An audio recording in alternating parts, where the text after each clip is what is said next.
এই ভিডিওতে আমি আপনাদেরকে ফেসবুক আইডি বা পেজের গুরুত্বপূর্ণ একটা প্রবলেম সলভ করে দেব। আপনাদের পেজ বা আইডিতে দেখা যায় প্রোফাইল হ্যাজ সাম ইস্যু, এরকম একটা প্রবলেম আপনারা পড়ে থাকেন।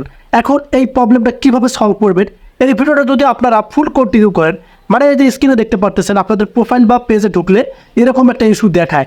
তবে ইস্যুটা কিন্তু দুইটার মাধ্যমে হয়, একটা কন্টেন্টে ধরে, একটা আপনাদের কভার ফটো বা প্রোফাইল পিকচারে ধরে। এখন কিভাবে এগুলো রিমুভ করবেন বা এগুলো থেকে কীভাবে সমস্যার সমাধান পাবেন, এই ভিডিওতে প্র্যাকটিক্যালি আমি আপনাদেরকে প্রমাণ সহ দেখাবো। সো ভিডিও খুবই গুরুত্বপূর্ণ, কেউ স্কিপ করবেন না, আর অবশ্যই কিন্তু ভিডিওতে লাইক করতে ভুলবেন না। ফার্স্ট অফ অল যে কাজটি আপনাদের করতে হবে, আমি কিন্তু আমার ফোনের স্ক্রিনে বা আমার ভিডিওর যে স্ক্রিনে থাকবে কি দুইটা পিকচার, এই দুইটা পিকচারের মাধ্যমে আমি আপনাদেরকে বোঝাই দেবো। আপনারা আপনাদের পেজ বা আইডি থেকে এগুলো সলভ করে নেবেন, কারণ আমার আইডি বা পেজের মধ্যে এই সমস্যাগুলো এখনও দেখায় নেই। আমি তাও কালেক্ট করছি আপনাদেরকে এই প্রবলেমটা দেওয়ার এবং প্রবলেমটা ফেস করে দেওয়ার জন্য। সো আপনারা লক্ষ্য করুন, সো আপনাদের আইডি বা পেজের মধ্যে প্রথমত দেখতে পারবেন আপনারা আপনাদের প্রোফাইল হ্যাজ সাম ইস্যুতে চলে যাবেন। সো প্রোফাইল হ্যাজ সাম ইস্যুতে চলে যাওয়ার পর আপনারা এখানে দেখতে পাবেন, দেখা যাবে যে এই যে action that will be taken, এই যে অপশনটা, এই অপশনটার নিচে আপনারা দেখতে পাবেন কারো ক্ষেত্রে effect on your profile and content. আপনারা স্ক্রিনটা লক্ষ্য করুন, আমি সেন্টেন্সগুলো বলতেছি।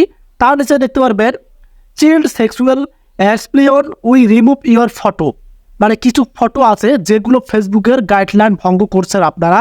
আমি আপনাদেরকে বোঝালাম যে কিছু ফটো আছে, অন্যের ফটো বা আপনারা এই যে সেক্সুয়াল ফটোগুলো এগুলো ইউজ করবেন না। এই ফটোগুলো সরাসরি এই যে এখানে দেখতে পারবেন আপনারা উই রিমুভ ইউর ফটো, আপনারা এখানে ক্লিক করলেই কিন্তু আপনাদের ফটোটা রিমুভ হয়ে যাবে। এই ফটোটা রিমুভ করলে কিন্তু আপনারা ফার্স্ট অফ অল এই ইস্যুটা থেকে কি উঠে আসতে পারবেন। সো বলছি দুইটা ইস্যু ধরে থাকে এই প্রোফাইল হ্যাজ সাম ইস্যুর ক্ষেত্রে। সো প্রথমটা আপনারা দেখলেন এখানে চিল্ড সেক্সুয়াল এক্সপ্লেনেশন, মানে আপনাদের উই রিমুভ ইউর ফটো, যে ফটোটা আছে এখানে ক্লিক করলে ফটোটা দেখতে পারবেন, সেই ফটোটা আপনারা রিমুভ করে দেবেন। সো এখন আমি আপনাদেরকে আরেকটা স্ক্রিনে দেখাই, সেটা হচ্ছে আবার সেম সিস্টেমে আপনারা দেখতে পারবেন প্রোফাইল হ্যাজ সাম ইস্যুতে ক্লিক করবেন। প্রোফাইল হ্যাজ সাম ইস্যুতে ক্লিক করার পর এখানে দেখতে পারবেন কপিরাইট কন্টেন্ট, এখানে বলা আছে স্ক্রিনে ভালোভাবে লক্ষ্য করুন copyright you remove your content. এখন আপনাদের কাজ হবে এখানে আবার ক্লিক করা, এখানে ক্লিক করলে আপনাদের যে কপিরাইট কন্টেন্টটা আছে সেটাও কিন্তু আপনারা দেখতে পারবেন, এবং সেই কন্টেন্টটা যদি আপনারা ডিলিট করে দেন, রিমুভ করে দেন, তাহলে কিন্তু আপনাদের প্রোফাইল হ্যাজ সাম ইস্যুটা থাকবে না। আমি কিন্তু আপনাদেরকে স্ক্রিনের মাধ্যমে বোঝাই দিলাম। So profile has some issue দুইটা মাধ্যমে হয়ে থাকে, একটা হচ্ছে কভার ফটো বা প্রোফাইল পিকচার বা পোস্টগুলো যে করে থাকেন আপনারা আপনাদের ফেসবুক আইডি বা পেজে, সেখানে ধরে থাকে তারা ইস্যু। এখন আরেকটা ইস্যু হচ্ছে এখানে আপনারা প্রমাণ দেখতে পারলেন, স্ক্রিনটা ভালোভাবে লক্ষ্য করতে হবে, এখানে দেখেন কপিরাইট কন্টেন্ট। সো দুইটার মাধ্যমে আপনাদের প্রোফাইল বা আইডি বা পেজের মধ্যে এরকম ইস্যু আসবে। সো এখন আপনারা এখান থেকে যেভাবে আমি আপনাদেরকে বললাম ওই অপশনে ক্লিক করলেই কিন্তু আপনাদের কভার ফটো বা কন্টেন্টগুলো ডিলিট করতে পারবেন, আর ডিলিট করে পাওয়ার পর কিন্তু দেখতে পারবেন আপনাদের এই যে প্রোফাইলের সাব ইস্যুটা থাকবে না, এটাতে কিন্তু একদম প্রোফাইল বা পেজটা একদম ফ্রেশ থাকবে।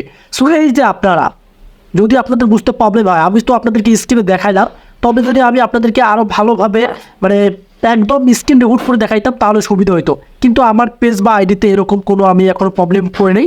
জাস্ট আমি আপনাদের কালেক্ট করে দেওয়ার জন্য এই ভিডিওটা তৈরি করছি, যাতে আপনারা স্ক্রিনটা বুঝেই যেন বুঝতে পারেন।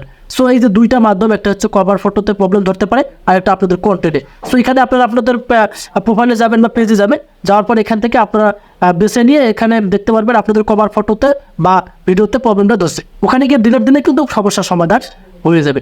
সো ভিডিওটি ছিল এই পর্যন্ত, আপনাদের কাছে কেমন অবশ্যই কমেন্ট করে জানাবেন।